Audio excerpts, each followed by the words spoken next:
Hello, my friend. Welcome. My name is Gail Ramish, in case we have not met yet. And today I have the privilege of talking to you about hope. We're going to talk about what hope isn't. We're going to talk about what hope is. And then we're going to talk about how can we get some more hope. So let's start out with what hope is not. Hope is not a wish. A wish is just something we put out there that probably can't even be attained, but we just wish it would happen. Like, I wish someone would put $1 billion in my savings account. That'd be awesome. So if you are able to do that, you feel free, you go right ahead. However, a wish is something that probably is so far out there, it just isn't going to happen. And then there's hope. Here's how Webster defines hope.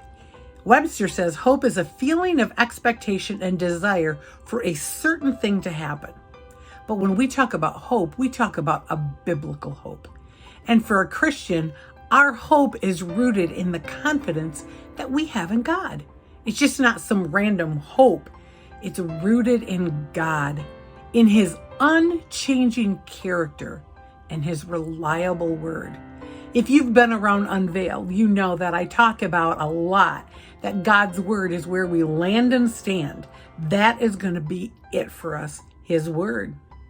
And so let's take a look at what biblical hope is. Romans 8:24 through 25 says this, "But hope that is seen is no hope at all. Who hopes for what they already have? But if we hope for what we do not yet have," here's the kicker, "we wait patiently for it." I have some things that I am hoping for. I am praying, God, would you please do ... And He says, hey, you can hope, but wait patiently for that. And just because I hope for something and I pray about it and I ask God for it, it doesn't mean it's going to happen. But my hope is going to stand firm and anchored in the Lord, and I'm going to hope in Him. Because that's where I have to stay rooted. That's where I have to stay locked into. I just can't hope and pray and maybe one day it'll happen. But I have to land and stand on God and His word. I have this thing that is sure and confident in the Lord. Not a vague wish, but a hope that is sure and confident based on who I know Him to be, who I've come to know Him to be. If we were going to sum up hope into one verse, it would be this, Hebrews 6:19. "And we have this hope as an anchor for our soul, firm and secure." So hope anchors our soul. That's what hope does. In the winds and the waves and the currents of life, hope is our anchor. So picture your life as a boat out on the water. Oh my goodness, it's summertime and I love water. Love, love, love water. So picture this boat, and from the boat, it has an anchor that goes down, down, down to the bottom, and it hooks into the sand below. And the purpose of that anchor is to keep that boat right where it's supposed to be. Right where it's supposed to be. It's not going to wander around. It's not going to go somewhere.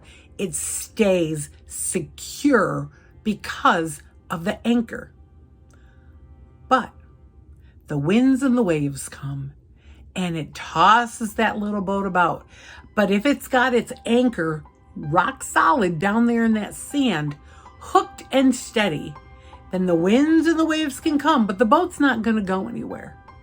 And the winds and the waves in our life, well, those could be the difficult moments in our life.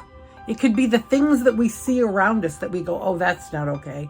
That's really causing me struggle. That's causing me strife. It could be these arguments. It could be my job. It could be the kids. It could be the neighbors. It could be it could be finances. It could be illness. It could be it could be anything. Things that we see are those winds and waves that toss our boat about and toss us about. And we go, wait a minute, I've got an anchor that's keeping me in place. But it's not just the winds and the waves that get us.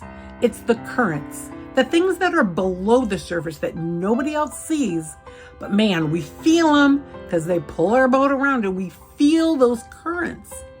And so my first question is, what are the winds and the waves that people can see that are tossing your boat? But question 2, what are those things underneath? The currents in your life that nobody sees, but man, you just feel them pulling your boat around, pulling your boat around, pulling your boat around. These currents in our life could be how we feel about ourselves. It could be crummy thoughts that we're having about other people that if they're left unattended, man, they fester some ugly things. It could be anger in our hearts that we've let go too long and now we're just bitter and snappy and crabby and people go, man, what's wrong with her? It's like, man, it's these things underneath that we haven't been tending to. Well, it's these winds, these waves, these currents that toss our boat. And that's how we know how secure our anchor is. When these things toss us around and we don't move. We don't move. These things test our anchor, the strength. We know our anchor is going to hold, but are we confident in our anchor? Franklin Roosevelt said, a smooth sea never made a skilled sailor. Think about it. A smooth sea. In Christian world where you and I live, man, an easy life never made a strong, godly, amazing woman. When you see these women around you who are strong and godly, who you go, that's who I want to be like, and you ask them about their life, they're not going to say, it's been easy street, it's been so good and so fun. They're going to go, man, here are the hard things in my life, and here's how I've weathered this storm. And here's how hope has held me secure. No matter what it is, our hope is in the Lord. So how do we cultivate that hope? God's word. Sweet girl, you in God's word every day? Man, I would be sunk without him. My boat would be all over the place. But every day I want to be in God's word. Every day. I am praying with confidence in the Lord and with thanksgiving, knowing that he hears me and he answers. I also know that not everything I want, I'm going to get. Not everything I pray is God going to go, man, you can have that. And he's not like Oprah, and you get a car, and you get a car. And that's not how he works. He sees the whole picture, and we trust that he's got it.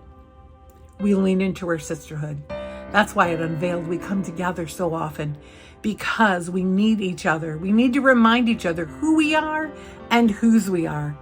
And then we need to remember his faithfulness. He has been so faithful in the past. He'll be faithful in the future. And where we stand today, he is holding us tight and near and dear.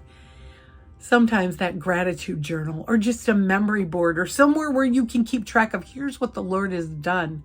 I keep my prayers in a folder, and one side of the folder are the requests and the other side are the answers. And I can see God's faithfulness and how he's answered. Whatever it takes for you, sweet sister, grow your hope in him.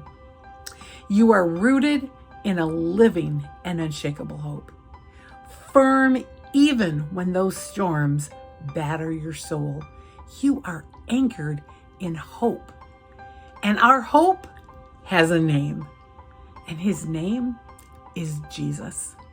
May you find Jesus to be your strong hope today and always. See ya.